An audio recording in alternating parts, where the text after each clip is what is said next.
What's up, strongest men, women, and children from blocks all around the world? I am my block's strongest man, and tonight I have for you an extra special guest, the incomparable Jessica Fithen. Ciao, homie.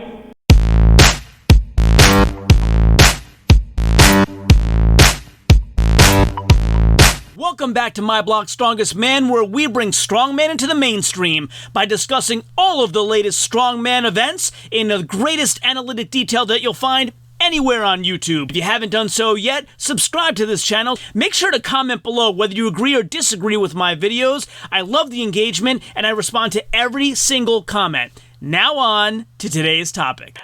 So let's kind of rewind a little bit. Tell us something interesting about your roots or your upbringing that people might not know. Gosh, these are good questions. Something about my roots or my upbringing. I was actually homeschooled until the 8th grade, which is pretty crazy. My mother was, I had 3 brothers and I grew up, fairly conservatively, but my mother homeschooled my entire family until basically high school for all of us. And then I went to a private school, and then I went to a public school for high school, but a lot of people joke about me being homeschooled actually all the way through the 8th grade. They have all these misconceptions about what homeschoolers are like. So when I tell them I was homeschooled, they're like, what went wrong? What went wrong? Really? I don't know. I don't really know about that. But yeah, I've got 3 brothers and I've got no sisters, and my parents finally had a girl and then they quit. So that's funny. Yeah. Well, right. I mean, like, since you've been through all 3 types of schooling, like, give us your perspective. Is homeschool just as good? You know, what's funny right now is that with all the COVID stuff going on, my son is 16. And so they with all the online schooling and stuff, it's basically like homeschooling right now. So all these kids that never thought they would be into homeschooling. Back in the day when I was doing it, it wasn't quite as advanced as they're doing it right now with all the Zoom meeting stuff and all I mean, we had the internet, but not exactly the same way as it is right now. We were watching videos of classes and stuff like that. So it was technology based, but the irony is that there are a ton of kids right now that basically kind of are being homeschooled because of COVID, especially over the summer. So if we had been doing it like the kids are doing it right now, I think I would have enjoyed it a lot more. But I mean, I enjoyed school and I enjoyed high school, and I was one of those kids that actually really liked school. I liked going. I was thinking about being a journalist when I was in high school, so I wanted to be editor of the school paper to do all that kind of stuff. So going to high school was important to me to kind of have that experience. But I tried to go to school and leave home and see the whole world, but just keep bringing me back to the Midwest though. Kentucky, right? Right. My mother was thrilled. That's funny. Did you have a hero growing up, and has that changed now? My hero has always been my mother, which sounds ridiculously cheesy, but I'll never change that answer. My mother is probably one of the greatest people I think I know. So I usually hear guys talking about their mothers like that, though. But my hero was always her. She was always the most selfless, dedicated person. I'm talking like she's dead. She's totally not. Good. It's not past tense here. That's good news. Right. She's still with us. She also has been my biggest fan for strongman. She has always supported pretty much everything I've ever done with the sport. She goes on a lot of the competitions with me. So a lot of my friends have gotten to know my mom really well. And it's been fun for her to get to go to all of these things. She got to go when we were doing the Arnold Pro 2 years ago, when Thor was still competing there, and she was so happy to meet the mountain at the Arnold Pro. It was one of those like legit fangirl moments for her. So she got to get really, really close to Thor because we were able to be backstage. He was doing a weight over bar or some sort of exhibition thing there. And the women's pro was basically waiting for him to get out, honestly, move. So she got to be basically right up there and kind of had this brush with Thor. And it was like the greatest moment of her life. Actually, I hear about it all the time. So she goes to a lot of these things, but my mom has been great fun to kind of take to strongman and kind of introduce her to the sport. She knows a lot about it now. I think she knows about it.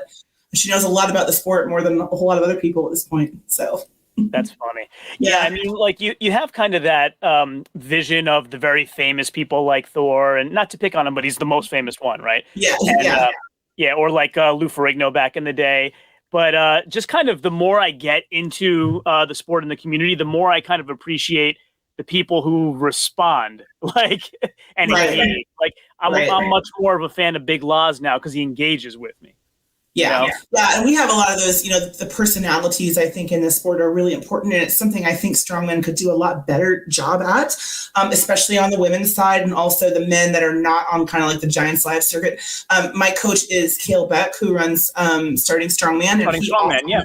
Yes, and he often talks a lot about how he really wishes we could start developing more. More interest in the sport is fine, but it's like these people have stories.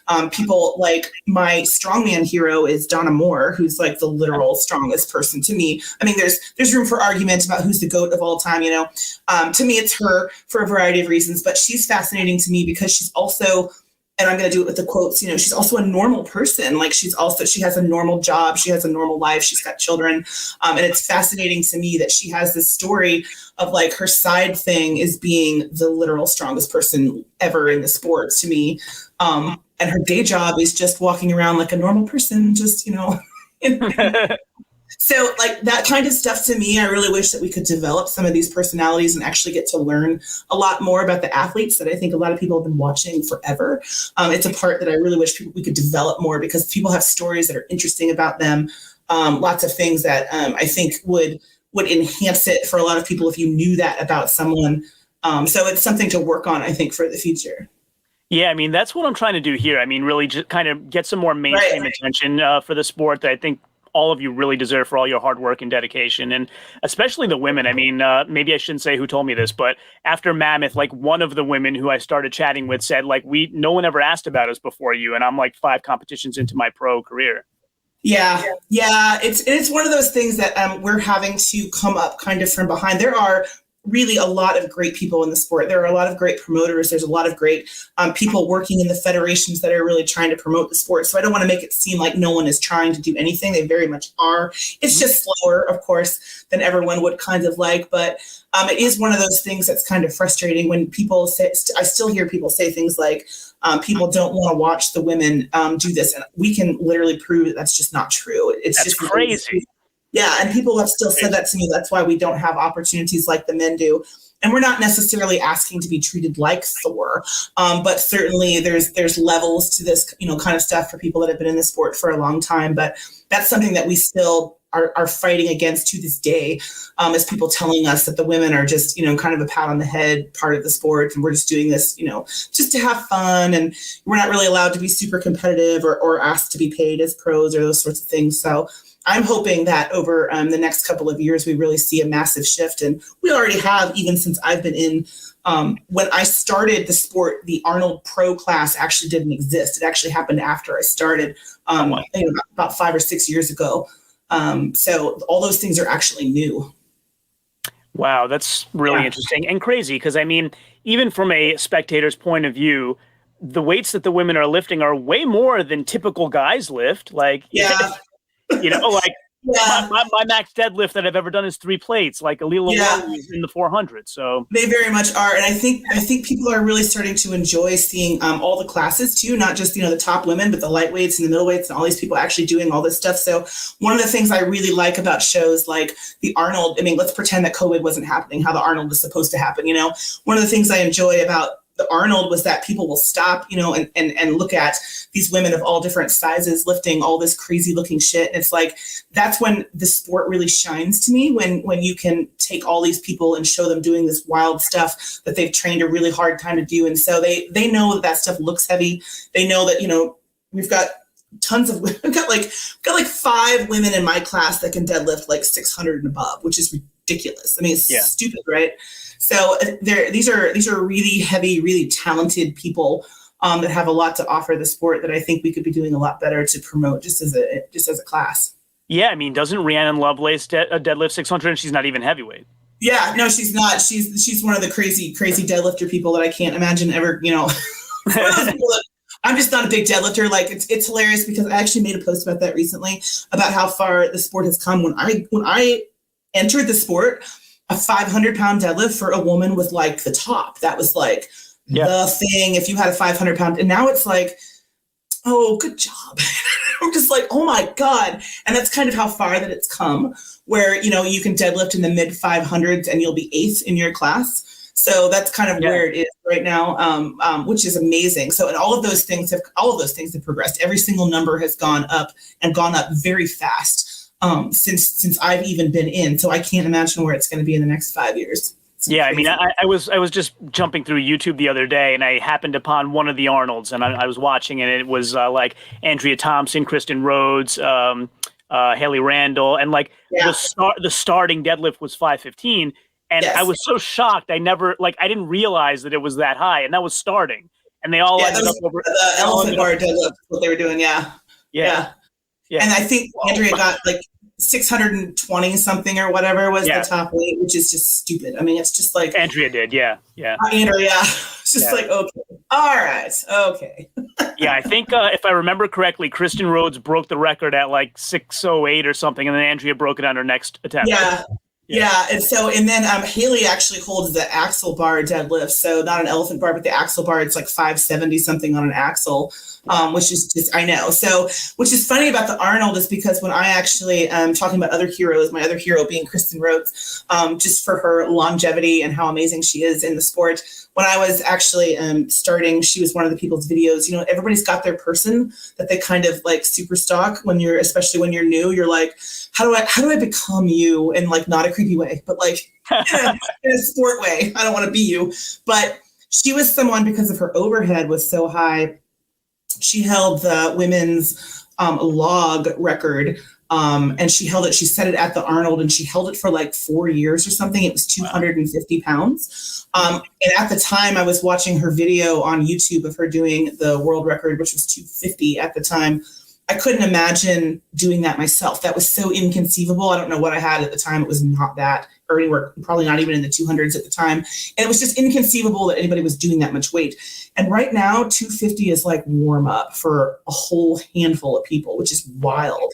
So it's like there's like I can think of 6 or 7 people off the top of my head that can do at least 250. But she held that record for 4 years. So somebody has to do a record, and somebody has to keep the record and show that this can be done, for it to progress. So why not 300? Why not 325? Why not 350? I don't know. Yep. Yeah. So kind of another thing I had in my mind was for Mammoth, you did a record breaker, but you've obviously done full sets of events before. Is that a transition, or you go back and forth? Kind of how does that work? Yeah, well, it's really been the women's pro, and of course, a lot of the men's pro classes have been really victim to the COVID shutdowns. So a lot of our shows that we're supposed to be doing right now have been either rescheduled or canceled altogether. We were supposed to do Strongest Woman in the World in Canada last July, and that show unfortunately had to be canceled just entirely. They weren't able to reschedule it with the travel restrictions. So we've had a couple of shows that have gotten all kind of moved around. I don't normally go to shows to just do record breakers. They're not very common, but the block has been twice for some reason, has been like its own thing. So it's definitely, I don't know if it's more fun. I don't know if it's more fun or not, but going to a show and just doing like your favorite lift and then just, watching everyone else is kind of fun in its way. But it's definitely a lot different than doing a full show. I tried to do a couple of the record breakers for the Arnold Pro in March of last year. And they unfortunately put the record breakers basically right in the middle of us actually doing the show. So I was doing like 3 pro events, and then I had to do 2 record breakers over the time of like 3 hours. And then we lifted in the ballroom at like 9 p.m. or something. So it was like, in my estimation, that day in at the Arnold Pro was like the longest day of my strongman career, the one that was like the wildest, the most adrenaline. I had a headache for 3 days afterwards, that kind of thing. But those types of record breakers in the middle of all of your other competing is very, very difficult. So just going to a show and doing the record breaker is probably the truest test, I think, of your 1 rep max strength. I mean, powerlifters aren't doing a whole CrossFit thing in the middle of powerlifting. It would be wild. Right. It's kind of what I did. I tried to do, at least at the Arnold. It didn't work out very well, lesson learned at the time, but I tried. So. Yeah. I mean, so at Mammoth, first of all, how did you first find out about Mammoth? How did it first intrigue you? So David Waters, who's the promoter, actually, I think invited me. I think they did this last year, and I wasn't able to go for some reason. The MOUSER block 1 rep max records don't come up very often. That's a funny lift that a lot of people either don't have a block or they don't train the block. The block is kind of the devil. I go in and out of favor with it. I kind of like it and I kind of don't at the same time. But a lot of people don't have a block or don't train with it. And it's just a very, I hate to use the word dangerous because everything can be dangerous if you do it wrong, but it definitely has a lot of room for error. So it's like, to me, probably the most technical overhead lift there is in strongman. You just can't mess up with it. It's very unbalanced. It's very all over the place. If you try to dip and use your legs, you can't balance it at the top. So it's strength, but at the same time, it's very much technique. And that's kind of what draws me to it is you can't just jerk it up there because you won't be able to, there's something to hold on to. So David had invited me to come and he said that Gabby was coming to do it. And so I was intrigued by the fact that I actually had competition for it, that someone else was there and was going to be doing it with me. And so all of our pro shows have been canceled until at least August, I think at this point. We're still waiting on the Arnold to actually be rescheduled for this year, which it has not been yet. So, yeah. Yeah. So, I mean, I think lots of things make it difficult, but is it mainly because the center of gravity is out in front of you instead of having it over your core? Yeah, I think that's part of it, but it also, there's nothing for your hands to hold if you've never pressed a block before. You can't wrap your hands around it. So there's nothing to actually grip. So you're pressing it, and when you're pressing it, if it unbalances, front or backwards, you have to just let it go. It's really, really hard to stabilize at the top. So before, when I actually set the initial block record for my class, maybe 2018, I think, and it was like 186 pounds then. I held that one for a while. But that one, I was trying to do a lot of like leg drive and dipping and that sort of thing and push pressing with it. And this time when I decided to do try the record again, I just totally changed my training for it. And I said, I can't balance it at the top. Like I just can't do that. So I decided that if I couldn't just strict press it, then I can't press it. That whatever I can just strict press with it it's going to be whatever the number is. So I changed my approach to it entirely, and it seemed to have paid off at least where it was. I actually think I can do quite a bit more if I can learn how to not let it go at the top. The poor guy that was announcing that day, we were allowed, just so everyone knows, we were allowed to drop the block from the top. You're not usually allowed to drop implements in strongman at the top. You usually should try to control them down. The block is the one exception to that because it's dangerous if you try to place it down. If you lose it behind you, you need to just let it go. It can fall on you. It can hit any part of your body. It can, I've seen people try to catch it, which is just horrific. But my God, yeah, the poor guy that was announcing, I kind of got off balance on my last attempt and kind of put it down, but it definitely hit the crash pad that they had given me for it. So I didn't throw it at him. A couple of people thought that I actually threw the block at him. And I was like, no, that's what I was supposed to be doing. That's what they let me do. So no one gets hurt trying to save it from anyone. They just need to back up. So yeah. I mean, I did hear you were talking about people not really having it to train with. I heard that MOUSER's not making them anymore, but then Christine Matthews told me that Frank Gonzalez is taking over like the recipe, right?